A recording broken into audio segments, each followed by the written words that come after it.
নমস্কার। রবীন্দ্রনাথের কবিতাগুলো পড়তে গেলে মনে হয় সব প্রাসঙ্গিক, যেন সময়টাই থেমে আছে। 100 বছর আগে কবি যা লিখেছিলেন আজও আমাদের সবার মনে অনুরণিত হয়ে থাকে। কবি লিখেছিলেন, আজি হতে শতবর্ষ পরে কে তুমি পড়িছ বসি আমার কবিতাখানি কৌতূহল ভরে। সত্যি কি বিচিত্র না, আজও আমরা কবির কথাগুলোকে অনুরণন করি, অনুপ্রাণিত হই কবির কবিতা।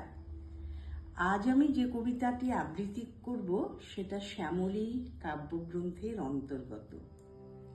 প্রাক্তন প্রেমিকের প্রেমিকার সঙ্গে হঠাৎ করে দেখা হয়ে গেল, সেটুকু নিয়ে কবি যা লিখেছেন সেটাই বলবো। হঠাৎ দেখা কবিতা। রেলগাড়ির কামারায় হঠাৎ দেখা, ভাবিনি সম্ভব হবে কোনোদিন। আগে ওকে বারবার দেখেছি লাল রঙের শাড়িতে, ডালিম ফুলের মতো রাঙা। আজ পরেছে কালো রেশমের কাপড়, আঁচল তুলেছে মাথায়, দোলন চাপার মতো চিকন গোড় মুখখানি ঘিরে। মনে হলো কালো রঙে একটা গভীর দূরত্ব ঘনিয়ে নিয়েছে নিজের চারদিকে, যে দূরত্ব সর্ষে ক্ষেতের শেষ সীমানায় শালবনের নীলাঞ্জনে। থমকে গেল আমার সমস্ত মনটা।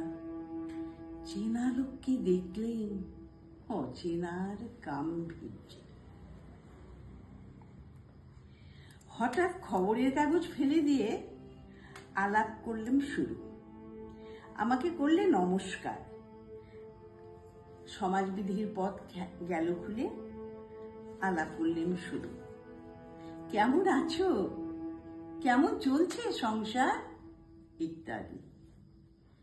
সে রইলে চুপ করে জানালার কাছের দিকে, বাইরের দিকে চেয়ে, যেন কাছের দিনের ছোঁয়াচ পার হওয়া ওর চাহনিতে।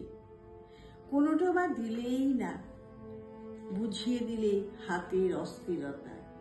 কেন এসব কথা? এর চেয়ে অনেক ভালো চুপ করে থাকা। আমি ছিলাম অন্য বেঞ্চিতে ওর সাথীদের সঙ্গে। একসময় আঙুল নেড়ে জানালে কাছে আসতে। মনে হলো কম সাহস নয়। বসলো ওর এক বেঞ্চিতে। গাড়ির আওয়াজের আড়ালে বললে মৃদু স্বরে, কিছু মনে করো না।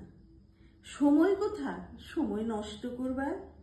আমাকে নামতে হবে পরের স্টেশনে। দূরে যাবে তুমি, দেখা হবে না আর কোনো দিনই। তাই যে প্রশ্নটার জবাব এতকাল থেমে আছে, শুনবো তোমার মুখে।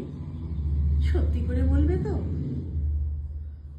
আমি বললেম বলবো। বাইরের আকাশের দিকে তাকিয়ে সে বললে, আমাদের গেছে যেদিন একেবারেই কি গেছে, কিছুই কি নেই বাকি। একটু রইলেন চুপ করে, তারপরে বললেন, রাতের সব তারাই আছে দিনের আলোর গভীরে। খটকা লাগলো, কি জানি বানিয়ে বললেন নাকি। ও বললে, থাক, যাও এখন ওদিকে। সবাই নেমে গেল পরের স্টেশনে, আমি চললেম একা। নমস্কার। ভালো লাগলে জানাবেন, অনুপ্রাণিত হব।